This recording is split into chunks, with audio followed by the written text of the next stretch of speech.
Ah, c'était Jardin de la Santé, bienvenue à vous. Hop là, merde.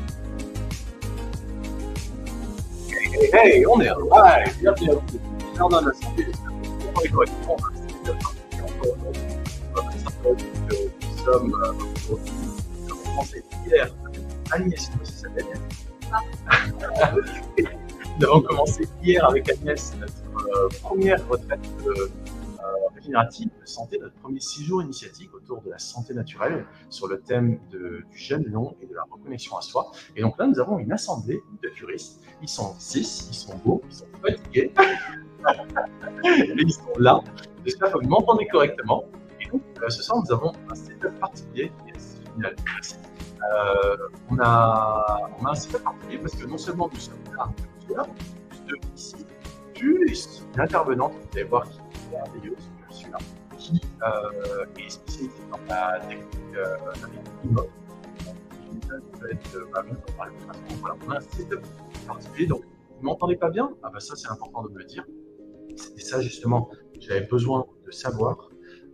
Hop, si vous ne m'entendez pas bien, il va falloir modifier ça parce que c'est vraiment ça le plus important, c'est le son. Coupure de son, ok, pas de souci. Voyons. Merci de votre patience. Ah, vous m'entendez pas bien. Bon, d'accord, et autre chose. Voilà. Si le son ne passe pas. Ah oui, normal.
Vous avez coupé le micro.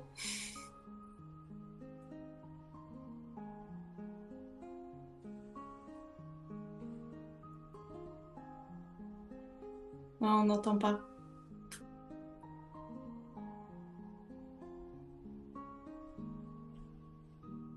Ok, est-ce que vous entendez là?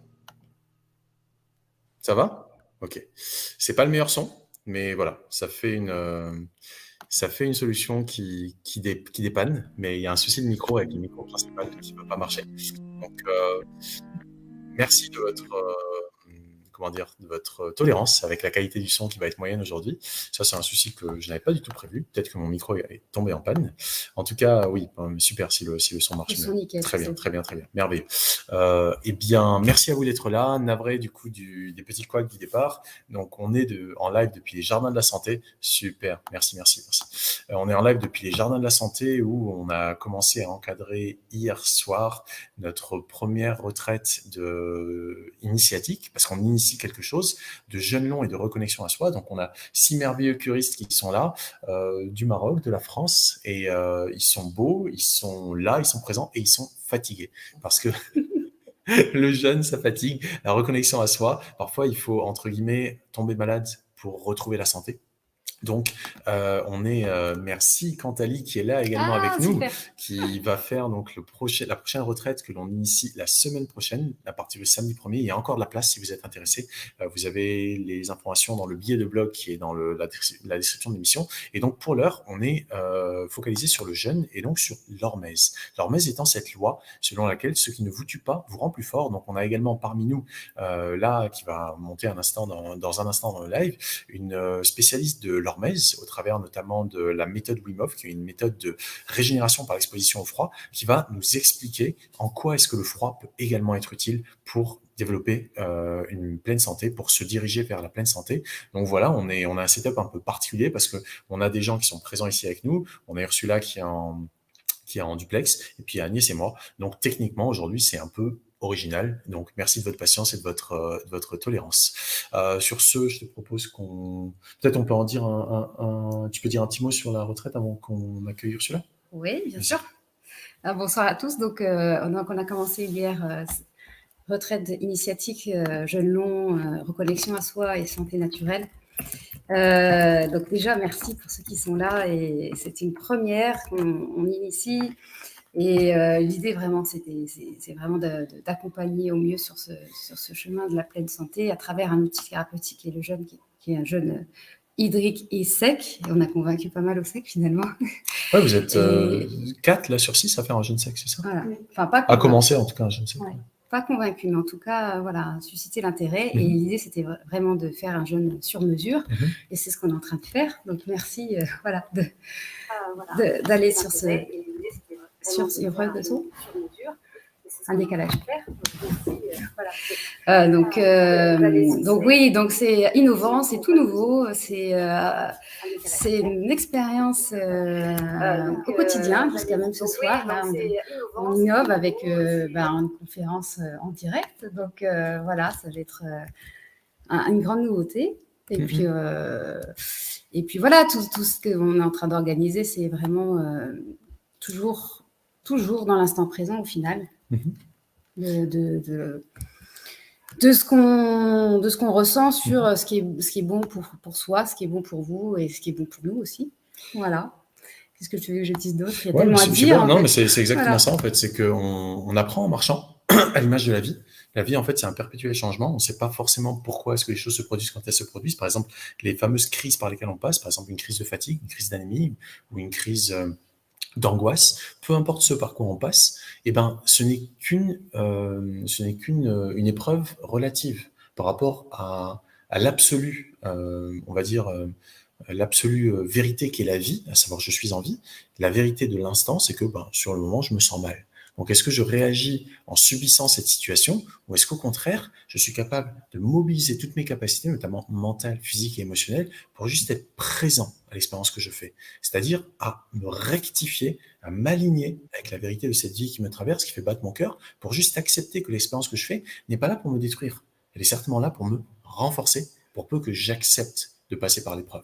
C'est-à-dire qu'il peut y avoir un inconfort, mais cet inconfort n'est absolument pas une fatalité. Cet inconfort, c'est comme lorsqu'on fait du bodybuilding ou un truc, on doit détruire pour reconstruire, passer par ce qu'on appelle la phase de catabolisme, pour ensuite reconstruire dans la phase d'anabolisme. Et c'est le principe même de la vie, c'est que tout, en fait, monte pour redescendre, monte pour redescendre. Le tout, c'est de monter de plus en plus haut et de redescendre de plus en plus bas.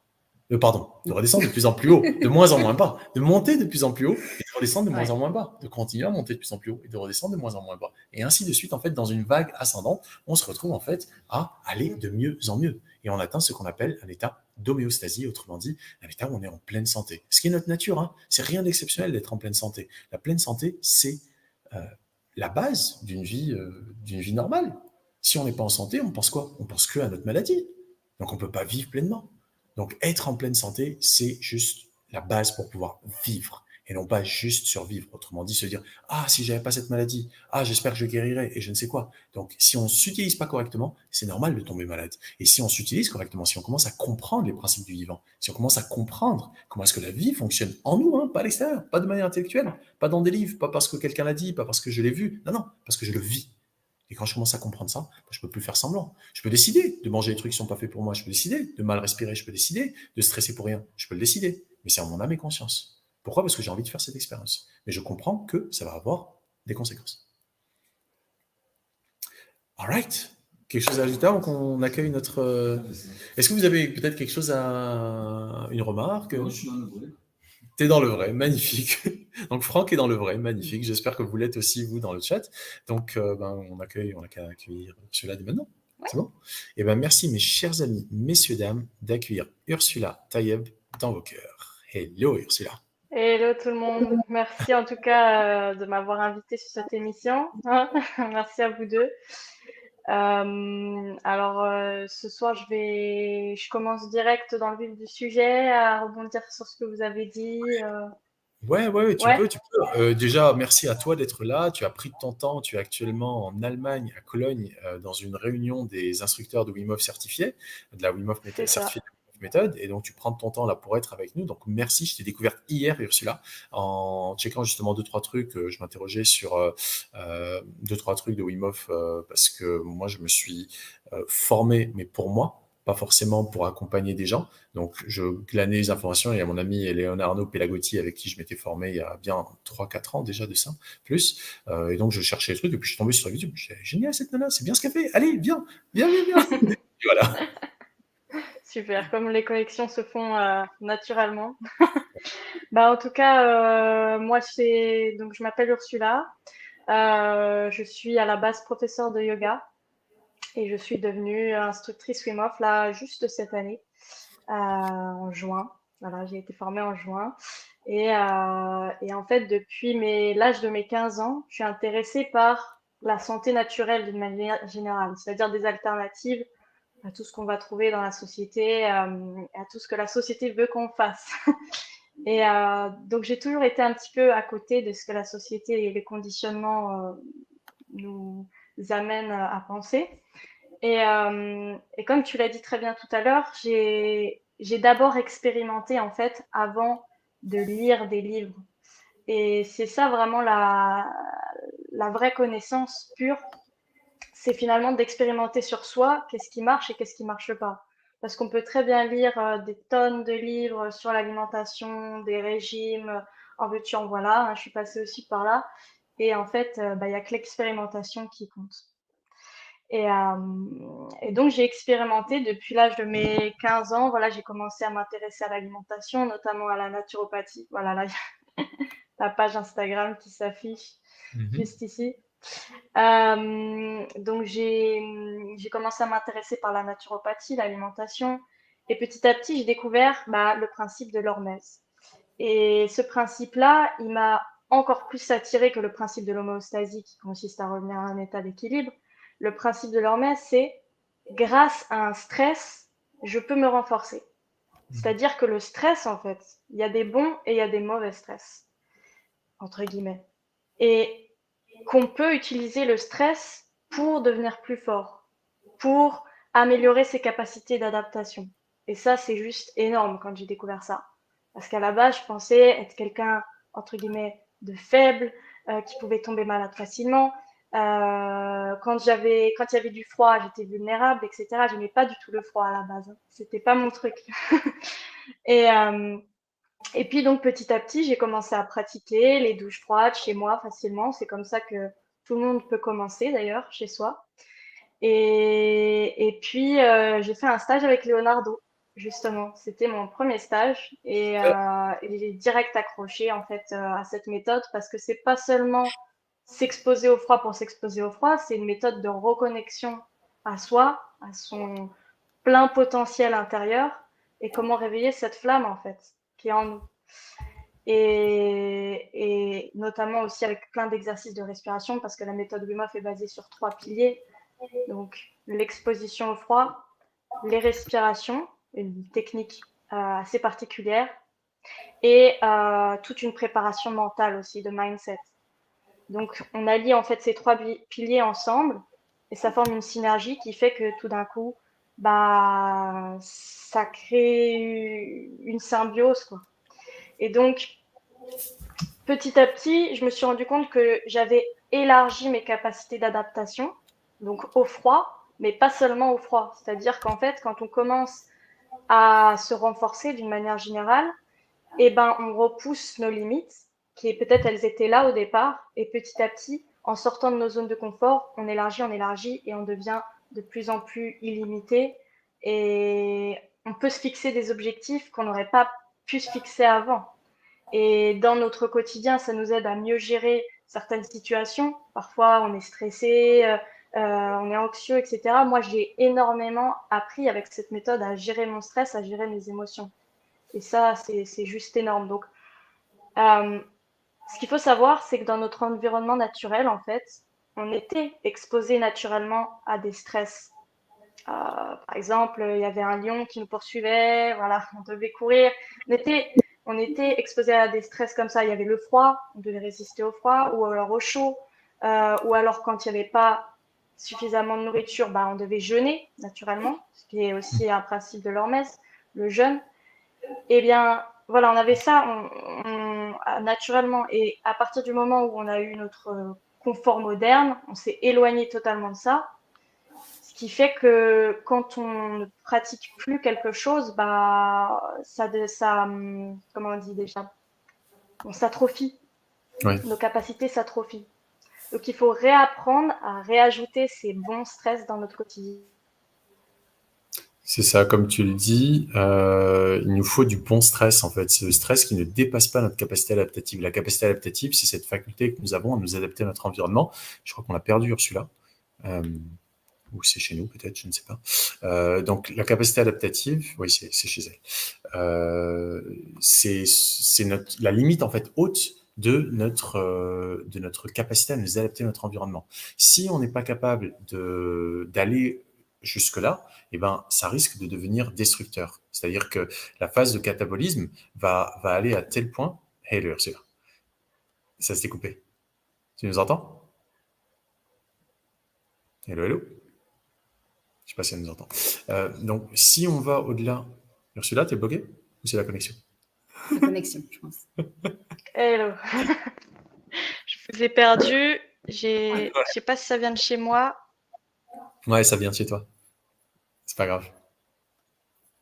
Donc, si on va au-delà de la limite de notre capacité adaptative, on va se faire du mal de manière non réversible. Ou en tout cas, on va aller au-delà et donc ça va nous faire beaucoup trop de mal. Donc, il faut aller en fait jusqu'à la limite de notre capacité adaptative. C'est pour ça que l'essentiel, c'est pas de suivre un programme. L'essentiel, c'est de s'écouter.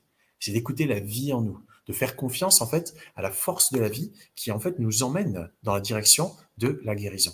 C'est-à-dire que la plupart du temps, on a une force vitale en nous qu'on n'écoute pas. Pourquoi? Parce qu'on a un mental qui nous dit il faut faire comme si, j'ai entendu ça, il paraît qu'il faut manger ci, il faut faire ci, il paraît ça.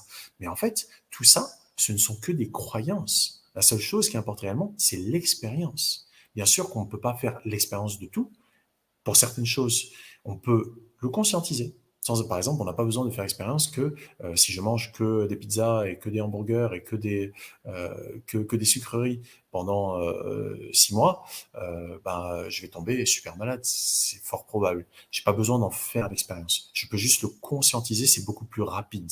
Mais c'est une conscientisation qui est basée sur quelque chose dont je pourrais potentiellement faire l'expérience, pas sur une croyance, sur une projection qui est basée sur une compréhension juste. J'ai suffisamment de paramètres pour pouvoir comprendre que si je fais telle action, ça va donner tel effet. Je n'ai pas besoin de faire l'action pour me projeter dans l'effet. Et donc, c'est une expérience, même si à l'intérieur, le cerveau ne fait pas de différence entre ce que l'on vit dans notre réalité directe et ce qu'on imagine. Le cerveau ne fait aucune différence. C'est pour ça que tous les exercices de visualisation sont extrêmement puissants.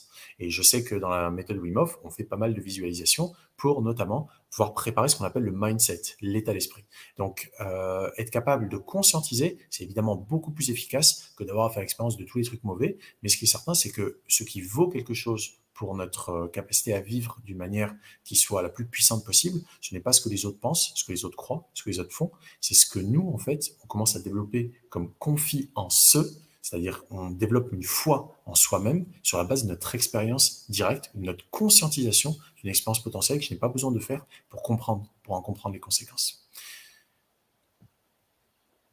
Ce que j'ai envie de dire quand même, c'est que à la base, le stress, il est bon. Parce que quand on pense en stress, on dit c'est négatif. Et en fait, le stress, il est bon Le problème, c'est qu'actuellement, on est dans la manière dont on vit, c'est un mauvais stress, en fait. C'est la régularité de ce stress au quotidien, de ces stress, de ces sollicitations extérieures, etc., qui ne sont pas les bonnes, qui va créer un déséquilibre au niveau du système nerveux et après hormonal. Et là, les maladies apparaissent. Mais en fait, le stress, à la base, il est bon.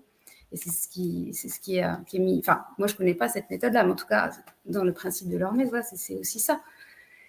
C'est aller au-delà, au-delà de nos limites, mais en stressant positivement, j'ai envie de dire, notre corps. Pas que notre corps, d'ailleurs. En appliquant une pression, en fait. Stress, c'est vraiment un mot, disons, Ouais. tiré de l'anglais. Ça veut dire tirer, en fait. Étirer, c'est vraiment étirer enfin, c'est entre stress et stretch. Stress, c'est vraiment ce truc de j'étire, je pousse, vraiment, je tends. Il y a une tension, mais c'est normal d'avoir une tension. C'est pas normal de ne pas avoir de tension. Il est normal qu'il y ait une tension qui soit juste, en fait. Si on n'a pas de pression, si on n'a pas de tension, en fait, ben, on est en dépression. On a une tension basse, on peut pas vivre, une tension trop faible. Donc c'est normal d'avoir un minimum de pression, c'est ce qui permet à la vie de s'agréger pour nous permettre en fait d'avoir une expérience individualisée, mais il faut juste que cette pression soit maîtrisée. C'est-à-dire je comprends que j'ai envie de faire ça parce que c'est quelque chose que j'ai décidé, pas parce que c'est quelque chose que je subis. Si je suis sous un stress constant parce qu'il y a une autorité extérieure en fait qui me dicte comment vivre, c'est normal que ce stress devienne destructeur parce qu'il ne correspond pas à mon rythme. Il correspond à un rythme qui m'est imposé de l'extérieur. Si en revanche, je décide en mon âme et conscience de me soumettre à un certain stress, un stress du type jeûne, un stress du type exposition au froid, un stress du type sport, où je vais commencer à détruire mes fibres musculaires pour pouvoir les reconstruire, un stress du type réduction de l'oxygène parce que je suis en montagne, je fais un exercice physique, je monte en montagne, bah forcément il y a moins d'oxygène, donc ça exerce une certaine pression sur mon système, où je fais de l'apnée. Bref, peu importe le type de stress auquel je décide de me soumettre, dès lors que c'est moi qui en contrôle les paramètres. Je décide quand je commence et je décide quand j'arrête, il n'y a pas de peur. Il n'y a que l'expérience. Il n'y a pas la peur de quelles sont les conséquences. Si en revanche, par exemple, souvent on nous dit oui, mais vous êtes des fous de jeûner, il y a des gens qui meurent de faim. Oui, il y a des gens qui meurent de faim, comme il y a des gens qui meurent de froid, comme il y a des gens qui meurent de soif, comme il y a des gens qui meurent de fatigue. Bien sûr qu'on peut mourir de tout cela. Pourquoi? Parce qu'il n'y a pas de maîtrise. Il y a un subissement. C'est pas un mot qui existe, mais c'est clairement ça. Je suis pas en train de maîtriser mon expérience, les paramètres de mon expérience. Et donc, oui, je peux tomber en fait dans une colère, je peux tomber dans de la peur, dans de la frustration, etc. Pourquoi? Parce que je subis.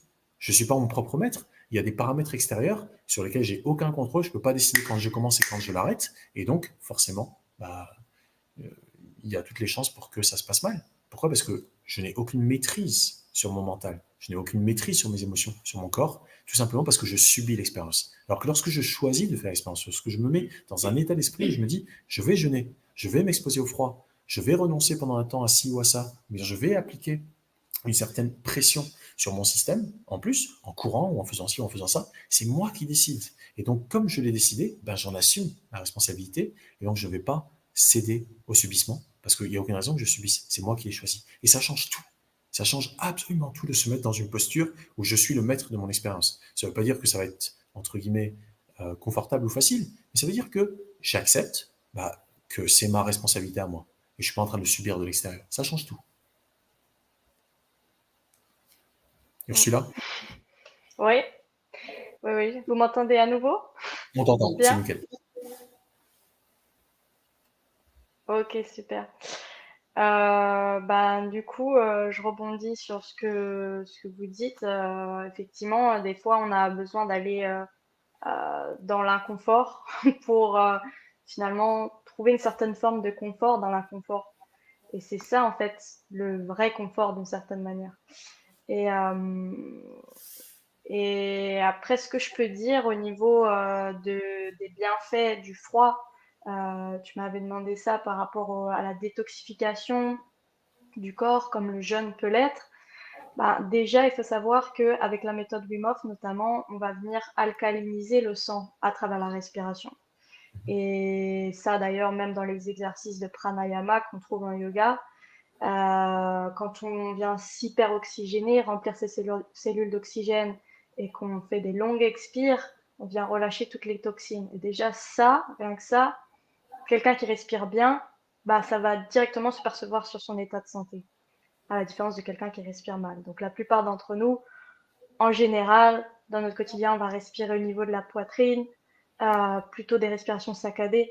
Mais si on redescend un petit peu au niveau du ventre et qu'on prend des grandes respirations, tout d'un coup, on sent que ça s'ouvre. Et déjà, rien que ça, même au niveau des organes, on peut sentir aussi éventuellement un massage au niveau des organes. Et tout ça, ça participe à la détoxination.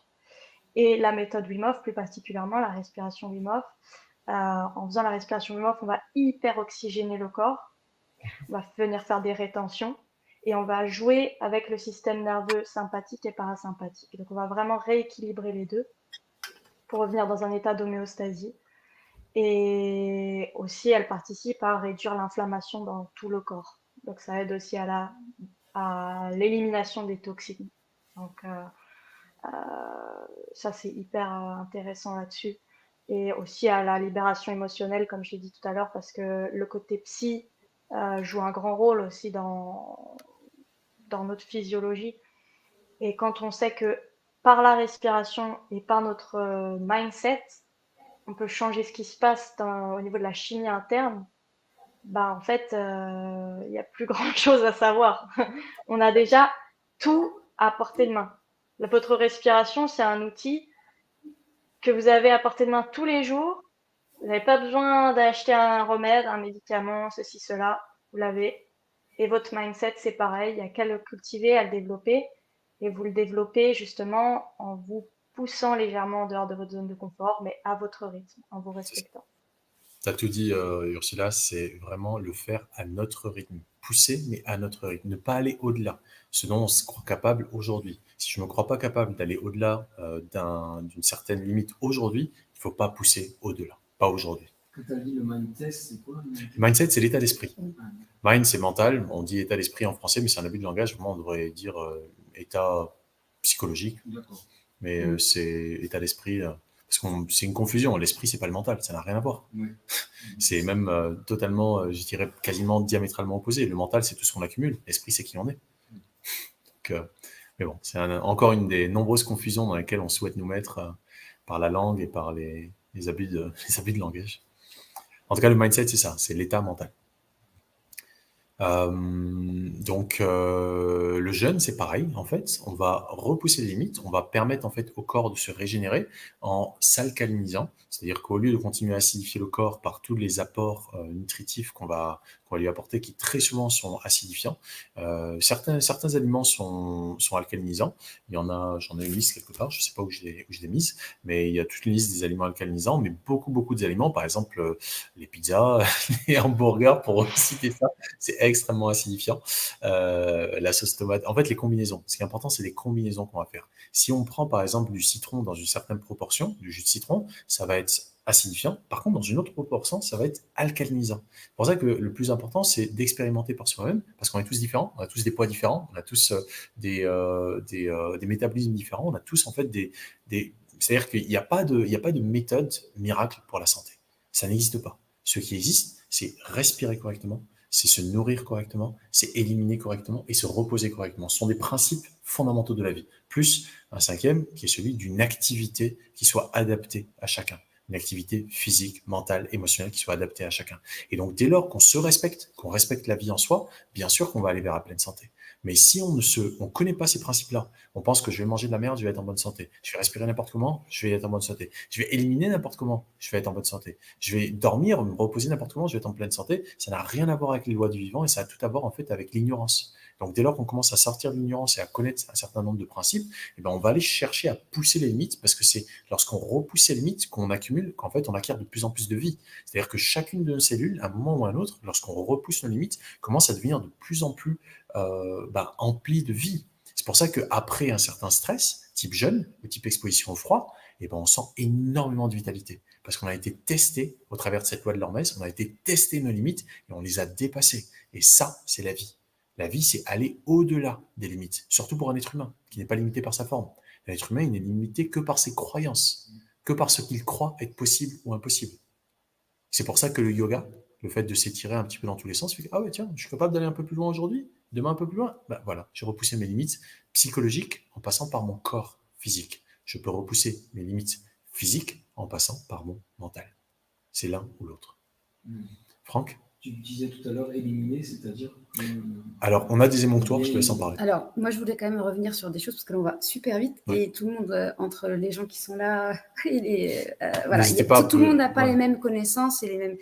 Alors, il y a l'histoire de système nerveux autonome, sympathique et parasympathique, parce que c'est pas forcément tout le monde ne sait pas à quoi ça correspond, et le fait qu'on peut agir dessus. On ne sait pas forcément qu'on peut agir dessus. Donc, en fait, pour schématiser, tu en as un petit peu parlé, Ursula, c'est quand on est dans le système sympathique, orthosympathique, on est dans l'action, grosso modo. C'est quand tu disais l'histoire du lion, mais aujourd'hui, ça peut être autre chose, hein, peu importe.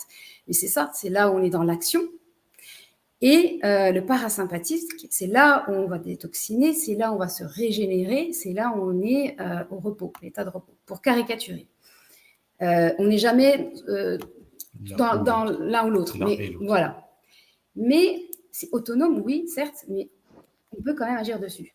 On peut quand même agir dessus. Et c'est toutes là les pratiques qu'on peut mettre en place d'hygiène de vie, de ce que tu proposes, Ursula. Enfin, beaucoup de choses qui vont agir là-dessus.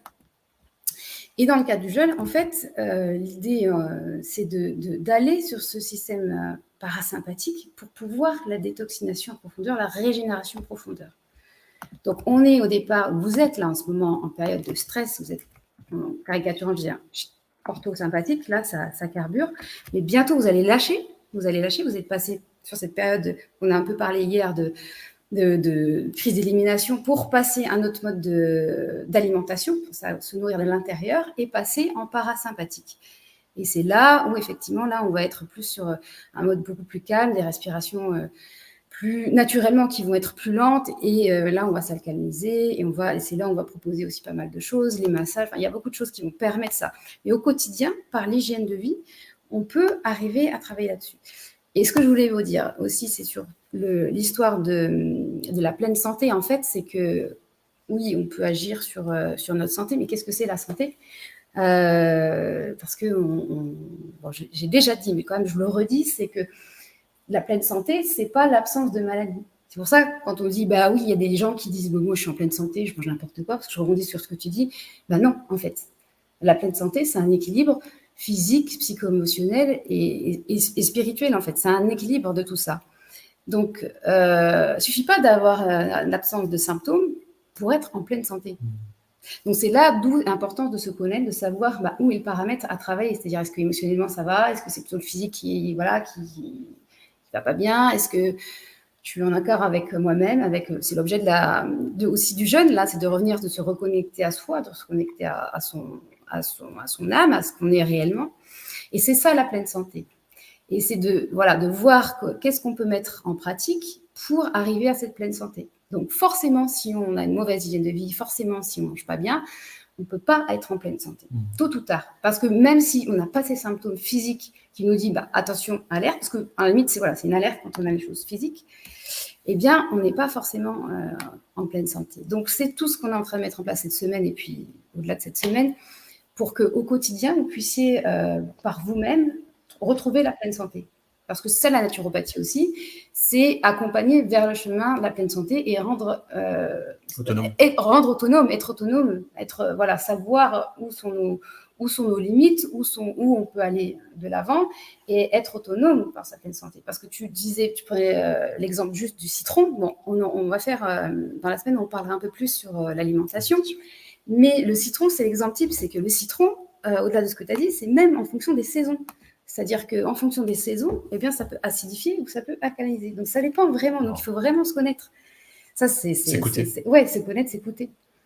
Donc, oui, il y a des bases, mais en fait, elles sont propres à chacun. Et il y a bien d'autres paramètres aussi beaucoup plus importants que simplement de ce qu'on agère et la manière dont on agère aussi. En conscience ou dans la compulsion. Donc, c'est ça aussi le mindset. C'est dans quel est notre état d'esprit, en fait, par rapport à notre santé, à nous-mêmes, le temps qu'on y accorde, la conscience qu'on y met dans tout ce qu'on fait.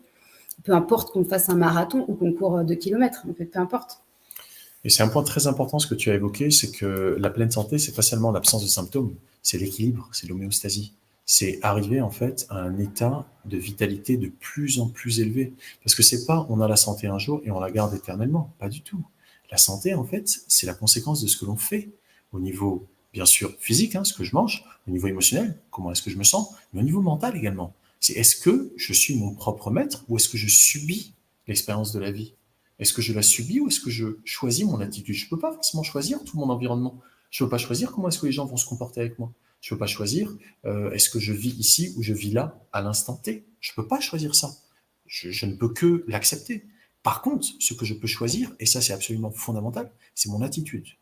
Est-ce que je me mets dans une attitude de responsabilité, c'est-à-dire je suis habilité à répondre, responsabilité, ou est-ce que je suis dans une attitude de subissement, c'est-à-dire je suis en posture de victime, ou en posture de bourreau, ou en posture de sauveur d'ailleurs. C'est-à-dire ce fameux triptyque, le fameux triangle de Karpman dont vous avez certainement entendu parler, un des grands trucs de la psychologie moderne, c'est est-ce que je suis aligné, ou est-ce que j'essaye de sauver quelqu'un, ou est-ce que ou est-ce que je suis un bourreau, ou est-ce que je me positionne comme une victime, ou est-ce que je suis juste aligné?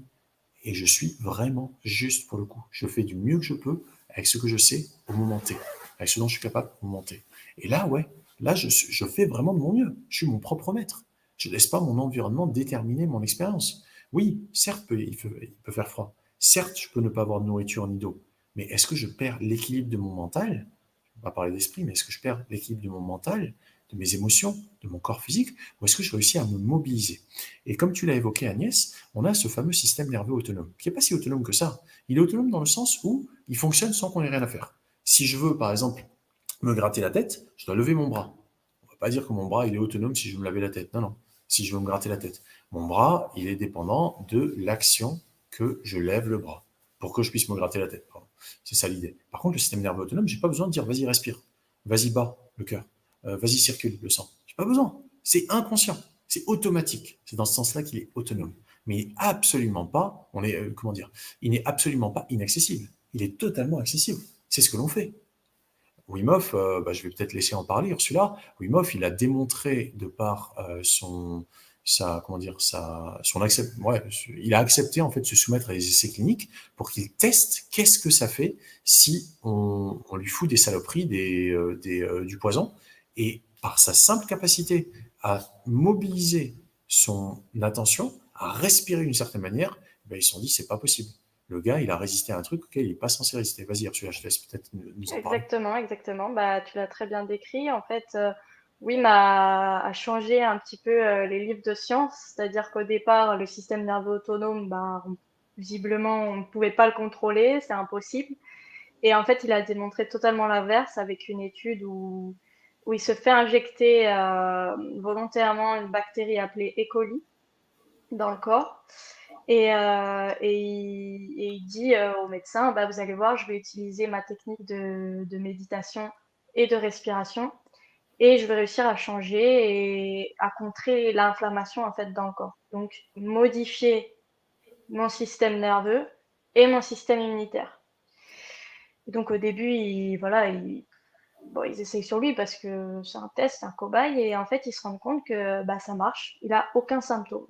Mais sauf que voilà, c'est testé sur une personne et ils se disent que c'est pas suffisant, ils ont besoin de plus de preuves, voir si ça marche aussi sur les autres. Et donc du coup, il va instruire 10 personnes, un groupe de 10 hommes, à sa méthode pendant une semaine en Pologne. Donc exposition au froid, respiration, mindset.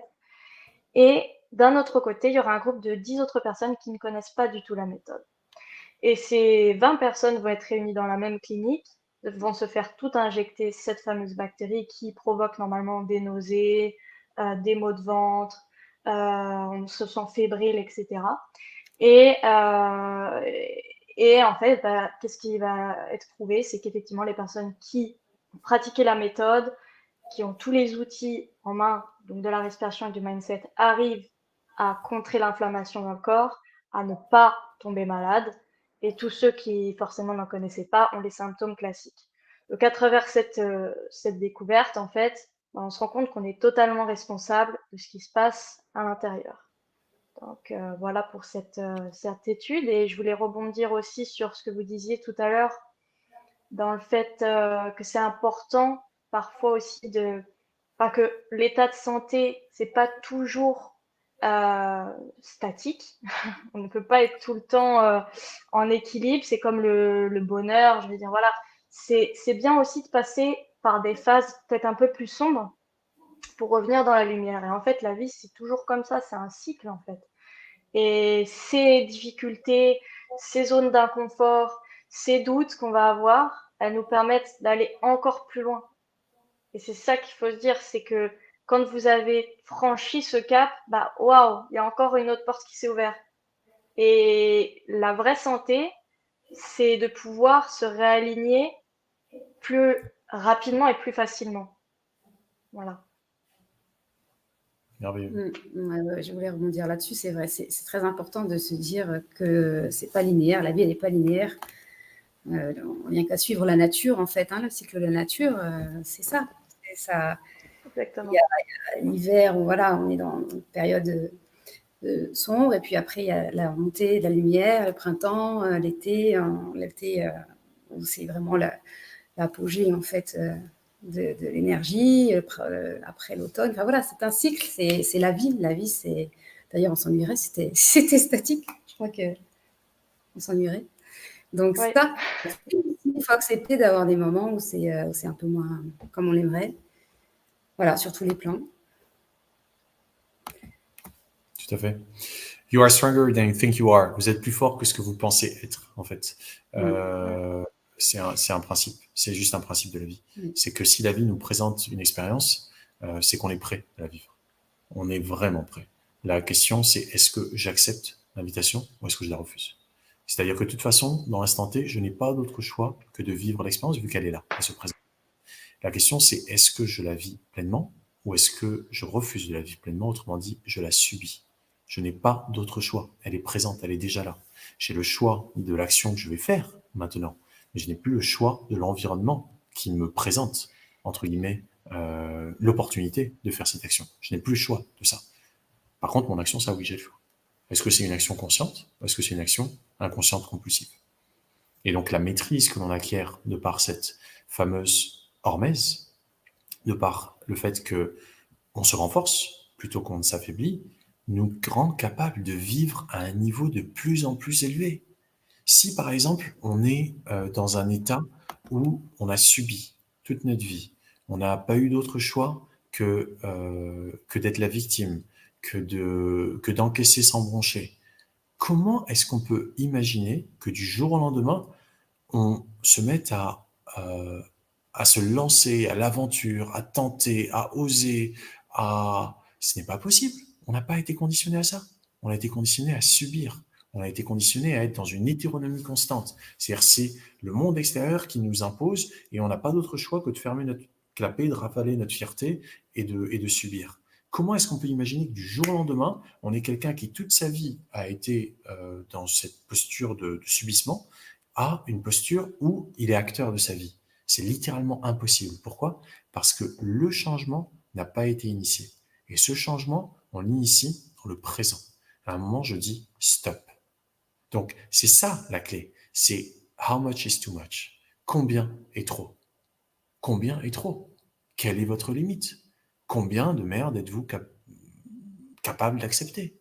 À quel moment vous dites ça suffit? J'en ai marre de vivre en subissant ma vie. J'en ai marre de survivre.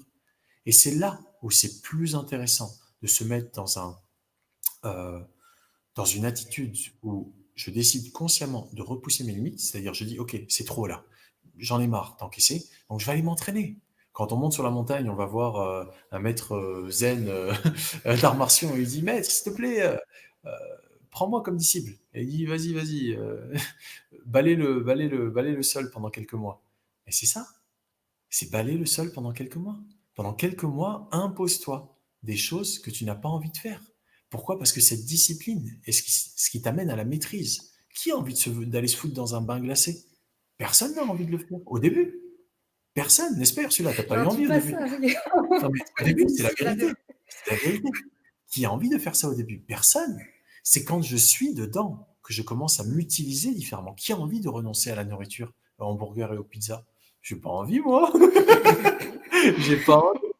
Mais c'est quand je le fais et que je commence à voir comment est-ce que ça me renforce. Pourquoi? Parce que le renoncement développe la foi. On se fait confiance. On se dit, bah ouais, je suis capable. J'ai été capable de dépasser ce que je croyais être impossible, de renoncer à telle relation toxique, de renoncer à telle nourriture qui me fait du mal, de renoncer au confort du chauffage ou de la clim. J'ai été capable d'y renoncer. Et je vois que finalement, je peux me faire confiance désormais. Pourquoi? Parce que mon expérience me confirme ce que je pressentais. Donc ouais, j'ai mis le bout du gros orteil dans le bain glacé, et ensuite j'ai fait rentrer le pied et le reste du corps, et c'était tellement inconfortable. Et ensuite, quand je suis dedans, j'apprends à m'utiliser différemment parce que au lieu de paniquer, je commence à respirer. Et en respirant, je commence à trouver la paix intérieure. Parce que la paix, elle n'est jamais à l'extérieur. Elle est toujours à l'intérieur. Si on a la guerre dans ce monde, c'est parce qu'il y a la guerre en nous-mêmes. La paix, c'est intérieur.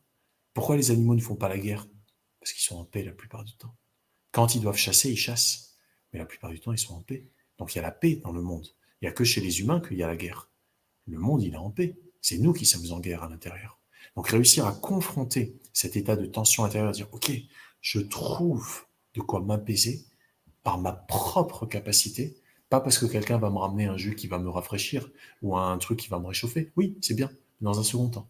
D'abord, je me maîtrise au niveau mental, émotionnel, physique, et ensuite on voit pour le réconfort. Parce que le bien-être n'est jamais lié à notre environnement. Le bien-être, ça n'a rien à voir avec le confort. Il peut y avoir bien-être et confort, il n'y a pas de problème. On peut être dans un environnement confortable et se sentir bien, quand on peut être dans un environnement super confortable, voire même luxueux, et se sentir mal.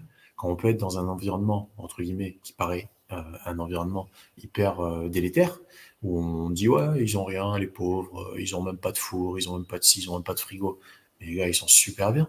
Le bien-être, il a un niveau incomparable avec celui de gens qui ont tout le luxe, tout le confort. Donc, ce sont deux choses différentes. Elles sont pas forcément incompatibles. Elles sont potentiellement très compatibles. C'est certainement vers ce monde-là qu'on va. Un monde où on a tout le confort, mais surtout le bien-être. C'est-à-dire qu'on met pas la charrue avant les bœufs. Mais ce n'est pas forcément une condition sine qua non. Au contraire, le fait d'aller chercher l'inconfort peut amener beaucoup plus de bien-être que l'inverse, que le fait de chercher du confort à tout prix. Mm. Exactement, moi je bois tes paroles, totalement d'accord de A à Z. Mais il y a quelque chose qui se passe effectivement quand on prend un bain froid, c'est que effectivement la première fois on a peur, on a des appréhensions, on a des doutes, mais on a les capacités déjà physiques d'aller dans un bain de glace. Donc déjà on peut se rassurer là-dessus.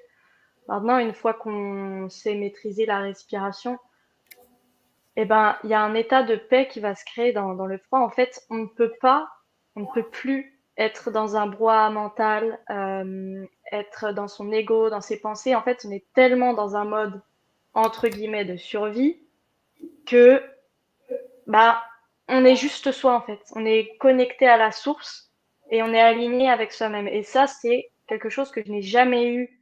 J'ai jamais eu cette sensation avant. Alors, j'ai pas beaucoup expérimenté le jeûne, mais peut-être que le jeûne à un certain niveau peut, on peut ressentir ce genre de sensation à l'intérieur de soi. Mais pareil avec la respiration aussi, mais c'est vraiment ce waouh, vide en fait, et d'accepter ce vide pour accueillir le renouveau. Et ça, je trouve ça super, super beau avec les bains froids. Ouais, ce que tu dis, c'est important, c'est que le bain froid, c'est immédiat. C'est immédiat la sensation, on va dire, si je ne m'utilise pas correctement, immédiatement, je vais avoir le souffle coupé et fin de l'histoire, quoi. Fin de l'histoire. Panique, c'est fini. C'est immédiat. Pour le jeûne, ça prend un peu plus de temps. Donc c'est vrai que c'est pour ça qu'on vous propose cette expérience également d'exposition au froid, parce que ça va vraiment renforcer votre mental très rapidement. Vous allez voir que le jeûne, on peut prendre un certain temps à dire ouais, je vais mourir de faim, je vais mourir de soif, et comme ça, être en train de mouliner.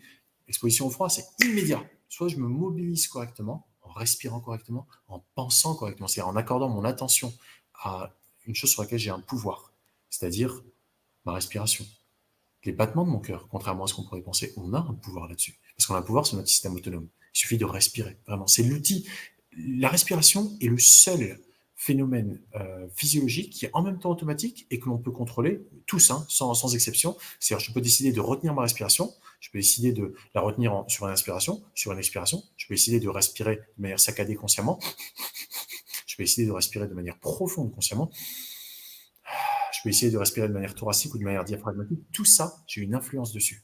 Et en fait, en utilisant ma respiration de manière consciente et volontaire, je vais avoir une incidence sur tous les autres processus physiologiques. Donc la respiration, c'est la clé. D'ailleurs, un homme qui vit, il respire. Un homme ou une femme d'ailleurs. Un homme qui arrête de respirer, il est mort. On ne dit pas mort cardiaque. Hein. Si on arrête de respirer pendant quelques minutes, ça dépend des gens, le cœur s'arrête. Fini. Fin de l'histoire.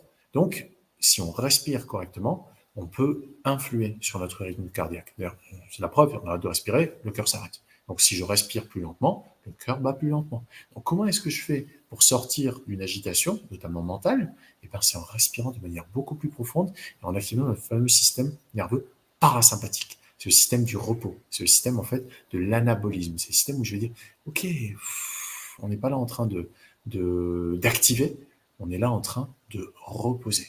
Et dans ce repos, dans cette capacité à juste être présent, en fait, il y a tout le reste. Il y a la paix, il y a l'action, c'est-à-dire que tout vient de rien. Avant qu'il puisse y avoir une action, il faut d'abord qu'il y ait un repos. Avant que je puisse étirer un truc, il faut d'abord qu'il soit au repos, avant de pouvoir mettre en tension. Donc, c'est la clé, la respiration. Autant pour le jeûne que pour l'activité physique, que pour l'exposition au froid, pour absolument tout. Si on respire correctement, on vit correctement. Si on respire mieux, on vit mieux. Donc aujourd'hui, on a commencé à travailler un tout petit peu sur notre respiration en activant notre corps de différentes manières avec les petits exercices de yoga qu'on a fait. Demain, on va aller un peu plus loin dans la respiration et vous verrez, la respiration est vraiment votre meilleur allié. Le fait de respirer consciemment, c'est d'ailleurs un des 3 piliers de la Wim Hof méthode avec l'état d'esprit et l'exposition au froid. Absolument. Ouais. Et puis aussi le mental qui joue beaucoup parce que il y a l'effet placebo, hein, qu'on connaît tous. Enfin, peut-être pas tous, donc je vais peut-être l'expliquer quand même.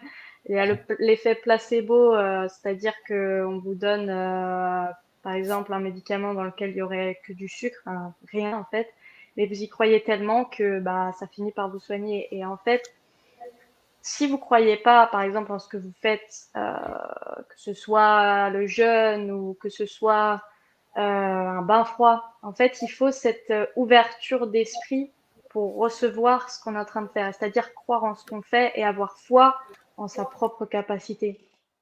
Et une fois qu'on a ça, ben en fait, vous pouvez croire ce que vous voulez, vous allez créer votre réalité, vu que vous êtes créateur de votre réalité.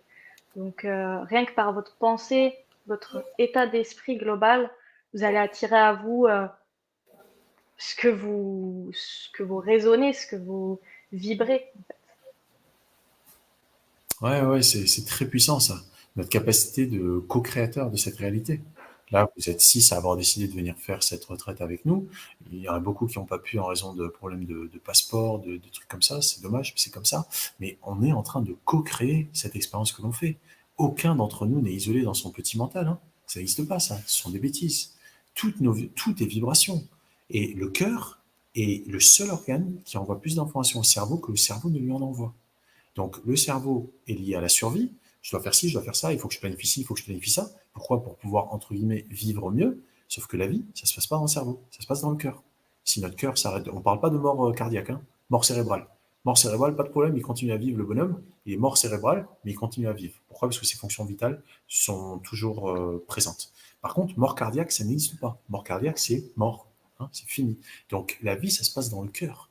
Et le cœur a la capacité de pouvoir influer sur les ondes cérébrales. Et donc, si on réfléchit en résonance avec qui on est vraiment, c'est-à-dire la vie qui agit en nous, qui fait battre notre cœur, et qu'on en a conscience de la vie en nous, on n'a plus aucun problème. C'est-à-dire qu'on devient tous co-créateurs, pas de manière compulsive et inconsciente, on devient tous co-créateurs par rapport à qui on est. Donc chacun a sa pierre à apporter à cet édifice qu'on appelle la réalité. Nous avons tous la capacité de modifier la réalité à partir de qui on est, pour peu que l'on ne se confonde pas avec ce qu'on n'est pas. À savoir nos peurs, nos croyances limitantes, nos regrets, nos émotions douloureuses. Il n'y a pas de problème à avoir tout ça. Mais encore faut-il prendre conscience qu'on n'est pas ça. Tout ça, c'est juste des choses qu'on a accumulées de par nos expériences. Si on décide de revenir à l'essentiel, et c'est ça que nous propose le jeûne, c'est ça que nous propose l'exposition au froid, c'est revenir à l'essentiel. Qui suis-je? Lorsque je suis dans un état d'altérité, lorsqu'il y a quelque chose qui risque de m'altérer, c'est-à-dire qui va modifier mon mon expérience de la vie. Qu'est-ce que je décide de faire? Est-ce que je subis ou est-ce que je choisis? Et si je choisis, comment je m'y prends? C'est ça l'entraînement. C'est comment est-ce que je fais pour être mon propre maître, pour être de plus en plus maître, pour vivre de plus en plus, de manière de plus en plus puissante, sans avoir peur. Bien sûr, être vigilant. Si j'ai pas peur du froid et que, en fait, le signal douleur n'arrive pas et que je n'utilise pas correctement, en 3 minutes, c'est plié. Hein. Exposition à -20 dans les trucs de cryothérapie, en 3 minutes, c'est plié. Il y a même des gens, t'as parlé de l'effet placebo, Ursula, il y a également l'effet nocebo, c'est-à-dire que je crois que quelque chose va me faire du mal. Il y a cette histoire, je ne sais pas où c'est que je l'avais entendu, peut-être dans un bouquin de Joe Dispenza ou un truc comme ça, bref, je ne sais pas si c'est lui, mais peu importe. C'est 2 bons hommes qui conduisent un camion frigorifique et à un moment, je ne sais pas quoi, ils s'arrêtent, ils rentrent dedans, la porte se ferme, le truc ne fonctionnait pas. Mais ils ont cru que le truc fonctionnait, ils sont morts de froid. Parce qu'ils ont cru qu'ils avaient froid. Oui. Ils sont morts de froid. Donc, l'effet nocebo, c'est ça également. Et l'effet placebo, c'est me dire, je suis capable. Je suis capable. Donc voilà, la puissance du jeûne, c'est indéniable. Il y a une puissance phénoménale dans ça.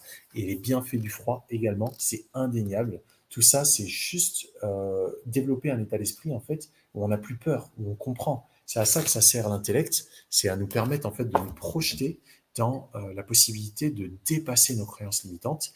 Mais c'est pas pour y rester là, dire ouais, moi j'ai lu tous les régénères, c'est génial, j'adore. Non, c'est aller se plonger dans le froid. C'est aller se confronter à la dure réalité volontairement, sans le subir, en le choisissant. C'est de l'action et la discipline. Beaucoup de discipline, en fait. C'est ça, beaucoup de discipline, mais parce que cette discipline, elle vient naturellement quand on a, comme ce que vous disiez, quand on a la foi, en fait. Quand on a la foi, voilà, la foi, et puis, puisque ça amène aussi en liberté, en fait. Quand on arrive à dépasser ses limites, quelle liberté, en fait. Liberté, voilà. Donc, pour moi, enfin, ce que je ressens, c'est vraiment ça, c'est liberté et foi. Qui nous amène à cette discipline et qui nous permet d'aller de plus en plus haut. Dans ces cycles que tu disais, on va descendre, mais on va remonter toujours de plus en plus haut, parce qu'on a cette discipline, on a cette foi. Et on a des outils, en fait, très simples et très puissants. Et oui, et le jeûne, c'est vraiment quelque chose de hyper simple, parce que ça porte tout le monde. Il suffit de renoncer à la nourriture, c'est tout. Donc, voilà, c'est vraiment revenir à l'essentiel, revenir toujours à l'essentiel et revenir à soi. Voilà, même... Oui. Ah, pardon. J'allais dire même que c'est même pas... c'est certes renoncer à la nourriture, entre guillemets, solide, physique, mais on se nourrit de bien autre chose. Donc voilà, c'est un choix en fait. Ouais. Mais je pense qu'effectivement, il faut y aller par paliers. On peut pas commencer du jour au lendemain à se lancer dans des jeûnes longs. Je pense qu'il faut une préparation. Pareil pour le froid. J'incite pas les personnes directement à se plonger dans un bain de glace. Il y a toute une préparation. Moi-même, j'ai passé les 2 premières années, je prenais juste des douches froides. J'ai commencé par les extrémités, puis les jambes, puis ceci, puis cela. Puis après, j'ai commencé à m'exposer au froid en extérieur, juste sortir avec une couche en moins. Et voilà, petit à petit, s'approprier en fait la chose, parce que sinon, c'est un petit peu à se dégoûter. Si tout d'un coup, on a une mauvaise expérience avec le froid, forcément, on n'aura pas envie d'y retourner une deuxième fois. Donc, il faut y aller step by step, comme en sport. Pareil, on va pas commencer par un entraînement hyper compliqué la première fois. Il faut s'échauffer avant. Et voilà, un petit peu, y aller étape par étape, pilier par pilier. Et surtout que ça dépend de chacun. Parce que chacun a des capacités d'adaptation différentes. Et pour quelqu'un, ça peut être 20 degrés, ça peut déjà être challengeant. Donc, si c'est ça, c'est OK. Et si pour quelqu'un d'autre, c'est 16 degrés, c'est OK aussi. Et puis après, on réduit. Et au final, on se rend compte qu'on est capable d'aller encore plus loin. C'est ça. Il y a 2 paramètres, c'est l'intensité et la durée. Par exemple, si vous faites un jeûne long, sec, hard, comme on dit, c'est-à-dire pas du tout de contact avec l'eau, il n'y a pas besoin de faire ça pendant 10 jours. Hein. On fait ça pendant quelques jours, pas plus. Pourquoi? Parce que c'est très, très intense. Donc, il n'y a pas besoin d'une durée très élevée. En revanche, si on fait un jeûne hydrique pour une X ou Y, peu importe les raisons, mais on fait un jeûne hydrique qui va donc avoir une intensité moins forte sur comment dire, sur tous les processus physiologiques qui vont s'enclencher par le jeûne, notamment l'entrée en état de cétose, l'autophagie. Voilà, ces principes-là, on a fait des émissions à ce sujet, donc je ne vais pas rentrer dans les détails, c'est pas vraiment le propos ce soir, mais tout ça va prendre un peu plus de temps à se mettre en place, donc on va augmenter la durée. Et par exemple, dans le cas de l'exposition au froid, c'est vrai que si on a la capacité de résister à une température plus faible, parce que mentalement, on a développé cette capacité-là à se dire je vais résister. C'est-à-dire qu'on n'est pas faible, on n'est pas là, ah, ça fait mal et je veux sortir et je veux arrêter et j'arrive pas à respirer. Non, non. On a bien compris, on a commencé à 20 degrés, puis ensuite on passe à 16, puis ensuite on passe à 14, puis ensuite on passe à 9, puis 7, puis 4, puis on descend.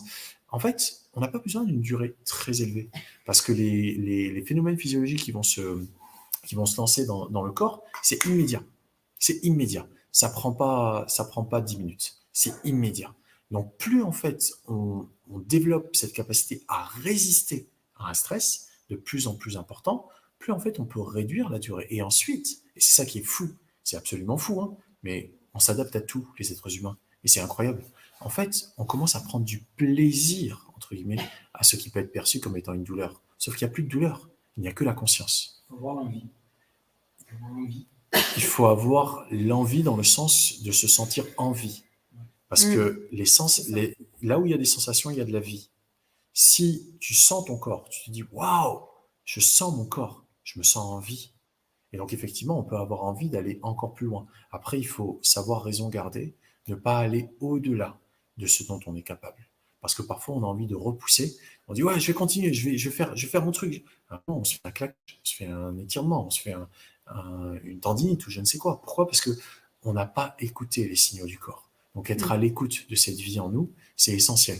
Donc ne pas j'imagine, Ursula, que tu es une excellente instructrice Wim Hof, mais supposons qu'on a un instructeur Wim Hof qui est absolument fou, exceptionnel dans sa pratique à lui, mais qui n'est pas à l'écoute des autres, et qui va juste leur imposer des trucs, et que eux-mêmes ne sont pas à l'écoute d'eux-mêmes. À ce moment-là, les gars, ils vont douiller jusqu'à tel point que, je vais pas dire c'est irréversible, mais si par exemple on se congèle un membre, pour récupérer le membre, il faut y aller, quoi. Donc, il ne s'agit pas d'aller au-delà de notre capacité adaptative, mais juste de la repousser tout doucement, de repousser tout simplement, doucement la croyance de ce dont on se croit capable. La croyance, en fait, qu'on a. Juste repousser ça un tout petit peu. Si on passe de 20 degrés à 19 degrés, magnifique. Si on passe de 30 secondes de douche froide à 1 minute, magnifique. Pas besoin de vouloir battre les records du monde. Non, non.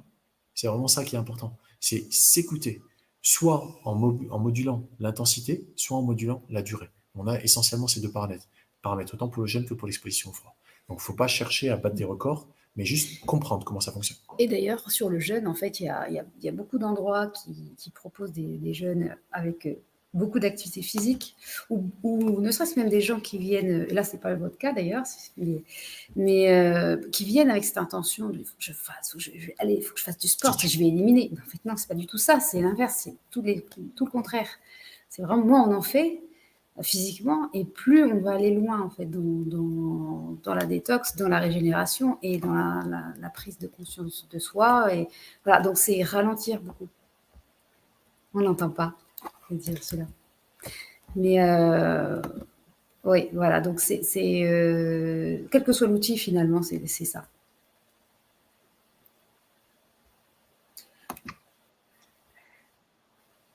Vas-y, Ursula. Ouais. J'avais une idée, je voulais dire quelque chose. Je voulais rebondir sur ce que tu disais tout à l'heure par rapport aux limites. Effectivement, que parfois En fait, quand on va aller un petit peu trop loin dans le processus, un peu trop rapidement aussi, bon, déjà, c'est nos conditionnements encore qui font que on va aller toujours plus vite, hein. C'est la société de consommation aussi. Mais, mais ça m'est arrivé, hein. Moi aussi, je suis passée par ces étapes-là, faut pas croire. Je suis allée trop loin, j'ai dépassé mes limites, je me suis épuisée, hein. Et c'est comme ça que j'ai appris finalement. Alors moi, c'était ma manière d'apprendre, mais si aujourd'hui je transmets la méthode, c'est pour éviter que les personnes reproduisent la même erreur, c'est-à-dire y aller effectivement étape par étape, écouter son corps, parce que sinon on est dans une compétition et dans l'ego. Et ça, moi, c'est totalement l'inverse que j'ai envie de transmettre, c'est qu'on n'est pas dans une compétition, on n'est pas là à battre des records. On voit beaucoup sur les réseaux sociaux, notamment à travers la méthode Wim Hof, des personnes qui veulent battre les records de Wim. Mais il faut savoir que Wim n'a pas battu ses records pour juste montrer, regardez, moi je suis plus fort. C'était dans une optique d'après de pouvoir proposer sa méthode en tant que thérapie. Voilà. Donc c'est ça qu'il faut voir en fin de compte. Oui, c'est pas égotique, c'était vraiment très altruiste comme démarche. C'est-à-dire, comment est-ce que je vais capter l'attention de ce milieu scientifique, de ce milieu médiatique, pour qu'ensuite je puisse toucher des millions, des centaines de millions de gens à travers le monde, voire des milliards, hein, on ne sait pas, tout est possible. Mais c'est en fait en montrant que ce qu'on croyait être impossible ne l'est pas tant que ça. La preuve, regardez, c'est des records. Et je fais ça avec quoi? En respirant, en exposition au froid, en développant un mental d'acier, c'est tout. Donc c'est accessible à n'importe qui. J'ai pas besoin d'aucun outil extérieur. Donc c'était pas égotique du tout. C'était pas dans le but de montrer moi je suis supérieur. Non, c'est dire voilà ce que je fais, mais toi n'importe qui peut le faire. Même quelqu'un qui est malade peut le faire. D'ailleurs, il va se régénérer par ces méthodes-là. Donc c'est effectivement pas dans le but de entre guillemets de renforcer son ego, même si c'est très bien d'avoir un ego. C'est merveilleux l'ego, c'est notre meilleur allié pour vivre pleinement, pour avoir envie. Hein.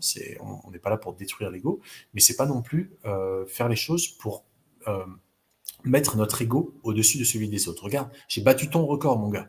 Il s'agit pas de ça. Il s'agit en fait de dépasser ses limites à soi. C'est moi versus moi, en fait. Je suis mon seul ennemi. Mes croyances, mes peurs. Je suis mon seul ennemi. Personne ne peut nous rendre ni heureux ni malheureux à part nous-mêmes. Et ça, c'est un autre principe de la vie. Incroyable. Personne, rien ni personne ne peut nous rendre heureux ni malheureux à part nous-mêmes. Quand on comprend ça, quand on le prend par sa propre expérience, hein, pas parce qu'un hurluberlu lui l'a dit, parce que moi, je le comprends.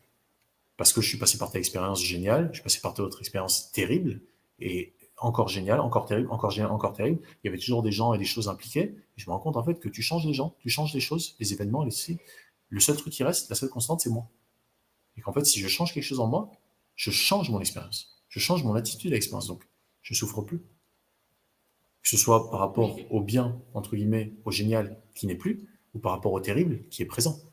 Je me rends compte que je ne souffre plus. Pourquoi? Parce que j'ai pris la responsabilité, la mesure de ma responsabilité, de ma part de responsabilité dans ce qui m'arrive. Et je l'assume.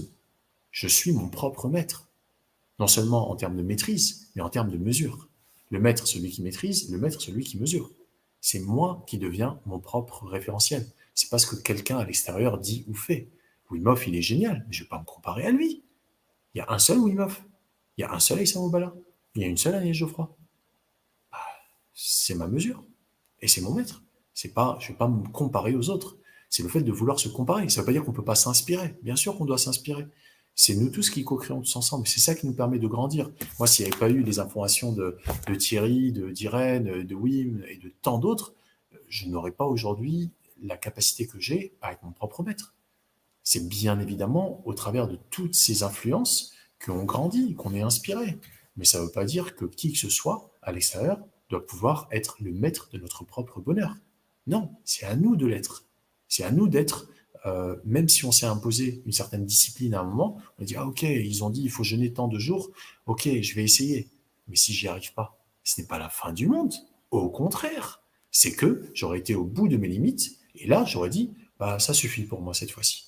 Et je le décide en mon âme et conscience. Pas par dépit, pas par faiblesse. Non, parce que pour moi, ils sont à l'extérieur de moi. Ils ne peuvent pas savoir pour moi ce qui est mieux que moi. C'est moi qui le ressens. Ce qui ne veut pas dire que c'est la peur qui doit décider. La peur, en fait, doit être juste une indication qu'il y a quelque chose à changer, un paramètre à changer. Peut-être j'ai besoin de boire un petit peu. Peut-être j'ai besoin de me reposer un peu. Peut-être j'ai besoin de de comprendre un truc, de venir poser une question. Dis-moi, mais j'ai pas compris ce truc. T'es sûr que c'est comme ça qu'il faut faire? Mais non, c'est surtout pas comme ça. J'ai bien eu raison d'aller poser la question. Donc, la peur ne doit pas être notre maître. Notre maître, en fait, c'est qui nous sommes vraiment. Et nous ne sommes pas nos peurs. Nos peurs, c'est des choses qui s'impriment de par notre environnement et qui sont là pour nous informer qu'il y a peut-être un truc à changer dans mon attitude ou bien dans mon environnement lui-même pour ne pas mettre en danger mon intégrité, qu'elle soit physique, émotionnelle ou mentale. Mais c'est certainement pas pour cultiver la peur. Donc, si je décide en mon âme et conscience, pas dans la peur, consciemment, je dis ok, je vais arrêter telle expérience, eh bien je le fais et je l'assume. Pourquoi? Parce que c'est mon choix. Je dois être mon propre maître. Je dois mesurer par moi-même. Je dois maîtriser par moi-même. S'inspirer, jamais se comparer aux autres en tout cas. Et, ça me fait penser à une de mes dernières vidéos YouTube justement où je partageais un témoignage de ce que j'ai vécu en Pologne en fait. C'était avec des instructeurs donc qui se formaient. Et un des exercices était le suivant, c'est-à-dire qu'on nous a demandé de rentrer un groupe de 15 personnes dans un bain de glace. Et il n'y avait pas d'autres consignes que ça. Donc, c'est-à-dire on savait pas combien de temps on devait rester, on savait pas si on devait sortir ensemble ou pas. Enfin bref, on est tous rentrés. Et on restait, et on n'avait qu'une notion du temps. Certains commençaient à avoir des signaux avant-coureurs qu'il fallait sortir, c'est-à-dire tremblement, claquer des dents, etc. Et, euh, et ils sortaient pas en fait. Et à ce moment-là, moi, je les regardais, je me disais, mais pourquoi ils sortent pas? Il y a pas de consigne que vous deviez rester le plus longtemps possible. Et au bout d'un moment, j'ai vu une première fille sortir, qui a eu le courage et la force de sortir en première. Et là, je me suis dit, en fait, la vraie force, c'est pas de rester le plus longtemps dans le bain de glace. La vraie force, c'est quand je sens que mon corps ne veut plus, ben je sors. Et là, je me suis dit, waouh, incroyable. Et les personnes qui tremblaient encore, elles restaient. Moi, j'ai décidé de sortir aussi avant ce groupe. On était resté 20 minutes. Déjà, c'était déjà pas mal. Et quand tout le monde est sorti, en fait, ces deux garçons, qu'est-ce qui s'est passé? Il s'est passé que ils avaient énormément de mal à se réchauffer. C'est ce qui se passe quand on passe trop de temps. Voilà, c'est sur cette vidéo-là justement que j'explique. Ils ont eu énormément de mal à se réchauffer et c'était moi et d'autres personnes qui étaient là pour les aider justement dans le processus. Voilà, donc c'est important de s'exposer au froid, mais en fait, ce qui est encore plus important, c'est le moment qui suit, c'est-à-dire le moment de réchauffement. Tout à fait. Voilà. C'est pas aller au-delà en fait de notre capacité adaptative et surtout, même dans le jeûne, le plus important n'est pas la durée du jeûne ni l'intensité du jeûne, c'est la reprise. C'est avec quoi est-ce qu'on va reconstruire des nouvelles bases. Donc idem, j'imagine, pour l'exposition au froid.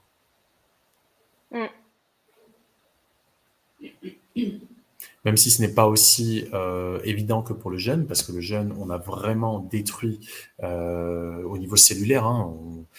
L'autophagie, c'est un processus qui l'autophagie et l'autolyse sont des processus en fait qui vont faire que les cellules en fait vont commencer à se détruire littéralement, à se manger elles-mêmes.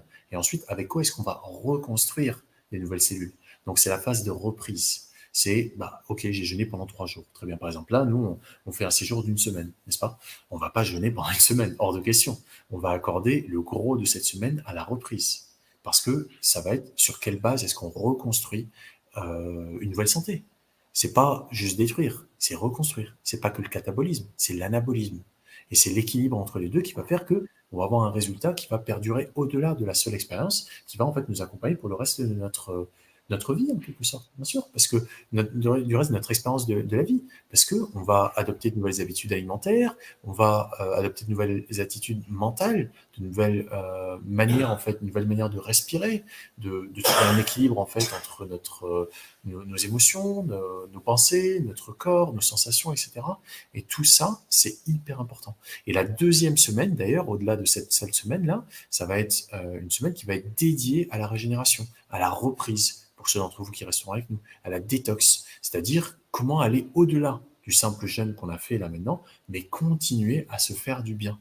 Et c'est comme tu le disais, Ursula, c'est au-delà de l'exposition au froid, c'est comment je me réchauffe ensuite. Comment est-ce que je fais pour non seulement me réchauffer de l'intérieur, mais également me retrouver dans un moment où je dis, OK, c'est bon. Effectivement, après l'effort, le réconfort.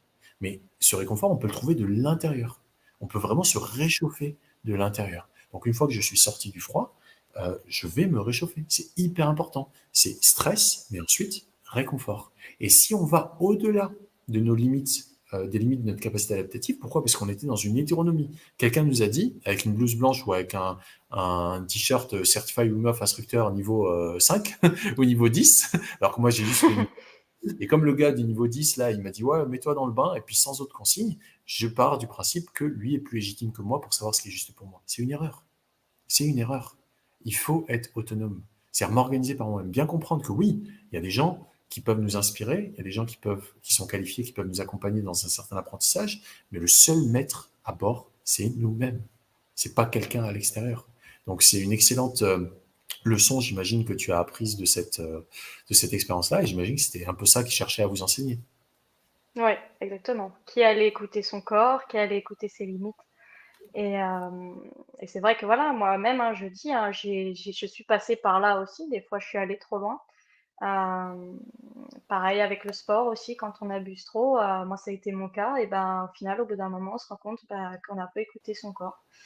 Euh, et voilà, ça crée des dégâts forcément dans le corps. Et quand on descend, en général, pour remonter, c'est un petit peu plus galère. Donc, il vaut mieux pas trop descendre, pas descendre trop bas pour après mieux remonter. Euh, voilà. Eh bien, super. Est-ce que vous avez des questions, des remarques, des observations? Euh, Vous êtes fatigué surtout, mais vous avez le droit. Vous avez le droit d'être fatigué. Ils jeûnent depuis hier. Oui, Ils avaient déjà commencé leur descente alimentaire depuis 5 jours, depuis lundi, il me semble. Voilà, le week-end, plus le ou moins. week-end, Ouais. ouais. Donc, c'est normal de sentir une certaine fébrilité, de sentir le besoin de se reposer. Et c'est vraiment à ça qu'on doit accorder la priorité lorsqu'on est, entre guillemets, dans une situation de vulnérabilité, où on se met volontairement hein, en posture de vulnérabilité, c'est respecter notre rythme, écouter ce dont on a besoin et accorder un maximum de repos au corps. Car le repos, c'est vraiment à partir de là que l'action est possible. S'il n'y a pas de repos, il ne peut pas y avoir d'action. Ça va juste être de la destruction, en fait. Donc, s'accorder du repos est essentiel. Donc, si vous n'avez pas forcément de remarques, de questions, d'observations, je pense peut-être on va pas faire cette émission trop longue. Ursula, est-ce que tu te sens pas que qualifiée, mais est-ce que tu as envie de nous guider une petite respiration cardio-centrée, une petite méditation, un petit truc qui va nous permettre de pouvoir aller nous coucher tranquillou? Ça marche. Allez, la place est à toi. Bon, bah, je vous invite alors à vous installer confortablement pour commencer, soit voilà, soit sur une chaise, les pieds éventuellement, ou dans un fauteuil, les pieds sur le sol, en tailleur. Voilà, vous choisissez vraiment un endroit confortable. Vous pouvez faire quelques mouvements pour détendre la nuque, les épaules. Et une fois que c'est bon, vous allez juste fermer les yeux, prendre un instant pour vous reconnecter juste à votre souffle.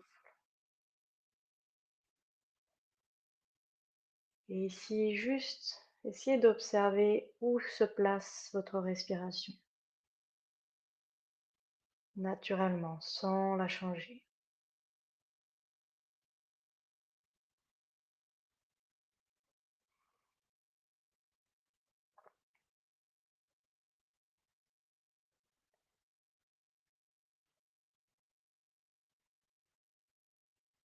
Puis prenez conscience peu à peu de chaque inspire, chaque expire.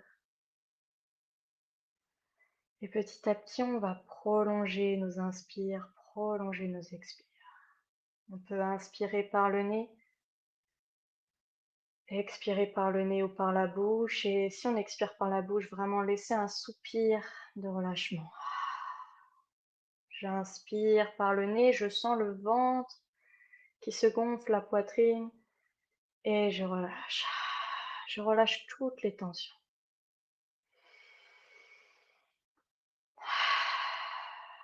Et je fais ça encore, je prolonge et j'intensifie l'inspire.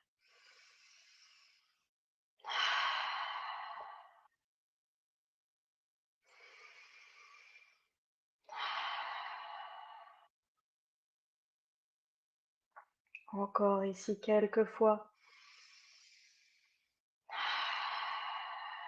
Je rentre dans la relaxation, le système nerveux, de la régénération. Et maintenant, on peut éventuellement placer ses deux mains au niveau du ventre. Et on va faire la respiration de la cohérence cardiaque, qui consiste à vraiment rééquilibrer notre système nerveux. Et cette respiration, elle consiste à inspirer sur 5 temps et expirer sur 5 temps, sans pause entre l'inspire et l'expire. Donc à mon signal, on va commencer après la prochaine expire. Inspire. 1, 2, 3, 4, 5. Expire. 2, 3, 4, 5. Inspire. 2, 3, 4, 5. Expire. 2, 3, 4, 5. Inspire. 2, 3, 4, 5. Expire. 2, 3, 4, 5. Et on continue. Inspire. Expire. Inspire. Expire. Et sentez cette respiration plus profonde. Inspire. Expire. Inspire. Expire. Inspire encore 3 fois. Expire. Inspire à ce rythme. Expire. Et une dernière fois, j'inspire sur 5 temps. Et j'expire sur 5 temps.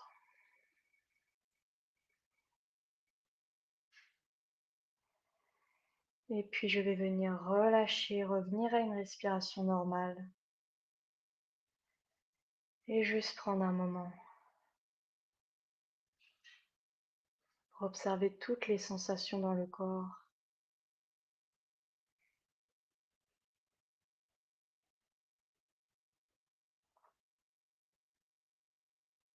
Pour envoyer de la gratitude, de l'amour autour de soi. Se reconnecter à notre cœur.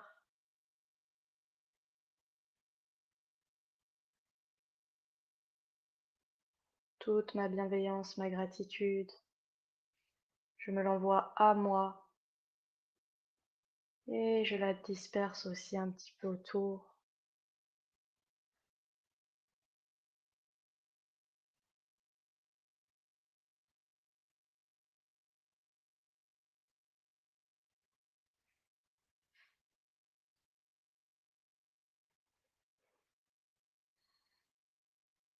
Et puis tranquillement, quand vous serez prêt, vous pourrez rouvrir les yeux et revenir ici.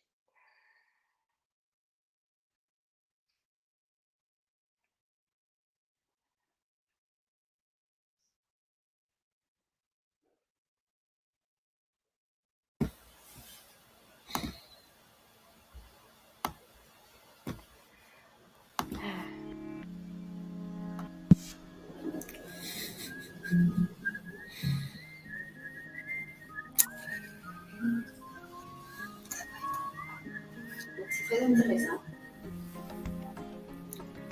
Magnifique. Merci beaucoup, Ursula.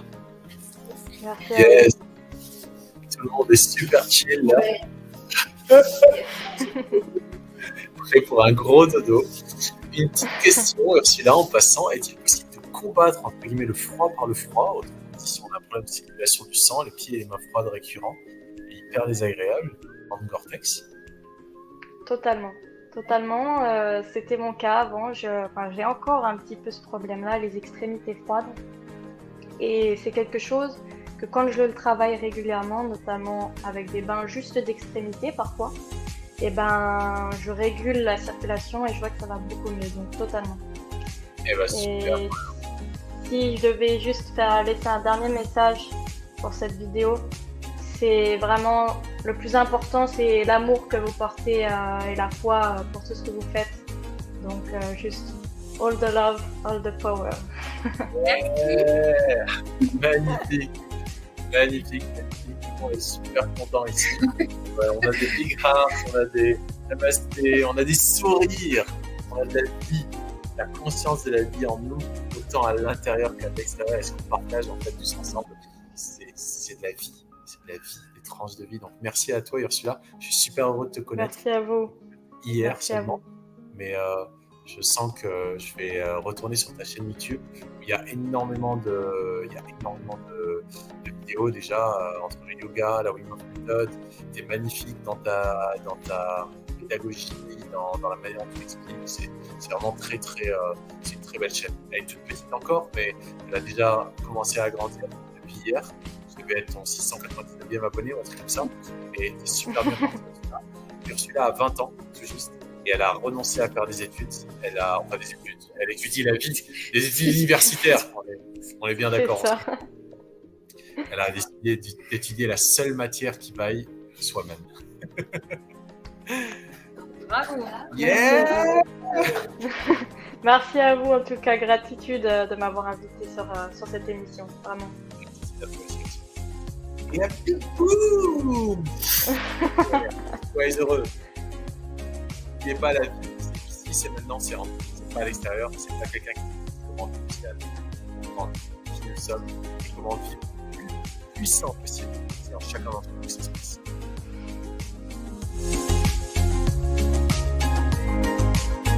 À tout le monde. Bonne soirée. Soyez heureux.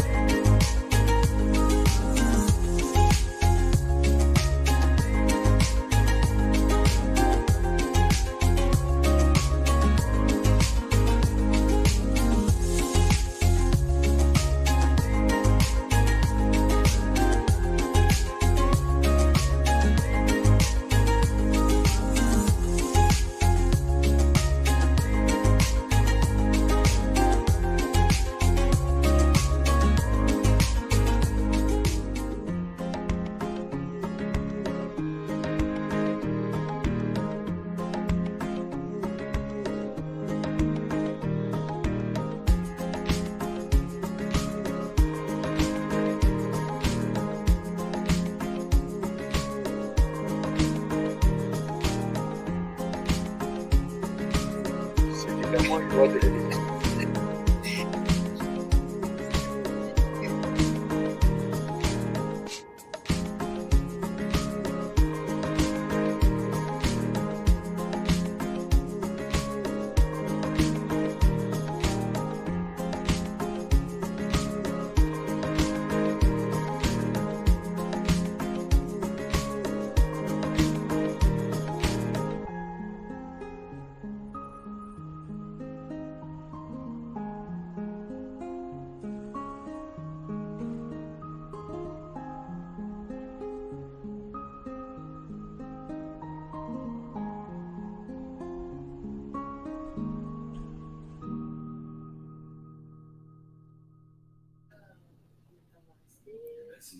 Bonne nuit. C'est toi qui vas le sentir.